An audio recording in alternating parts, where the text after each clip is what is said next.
हमारे मुलाजमीन जो हैं पंजाब फॉरेस्ट डिपार्टमेंट में ये मुल्तान डिवीज़न फॉल करता है under chief conservator of forest. तो यहाँ पे जो हमारी नई डीएफओ साहबा तैनात हुई हैं, वो जो है हमारे जो स्टाफ के साथ है वो उनका रवैया कुछ सही नहीं है। स्टाफ को बेजा तंग किया जा रहा है। हीले बहानों से मुख्तलिफ जो है हथकंडे इस्तेमाल करके उन्हें शो काज नोटिस इशू किए जा रहे हैं, जिसकी वजह से स्टाफ को जो है हरास भी किया जाता है कि आपके खिलाफ जो है वो हरासमेंट का जो है एक्ट है उसके मुताबिक डील किया जाएगा।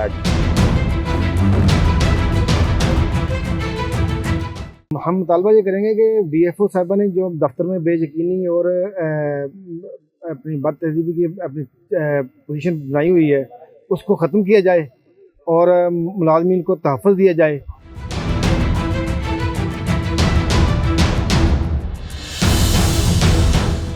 शोकाज की वजह से लोग परेशान होने की वजह से काम की दिलचस्पी नहीं ले रहे। इसी बिना पे हमने कंजर्वेटर साहब से भी बात की, उनसे भी दरख्वास्त की, उन्होंने भी अपने फॉर्म पे उनके साथ डिस्कस किया। तो हमारी रिक्वेस्ट की यही है कि हालात को बेहतर करने के लिए, अच्छा माहौल पैदा करने के लिए करें और अपने तमाम मुलाजमीन के साथ अच्छा रवैया अख्तियार करें।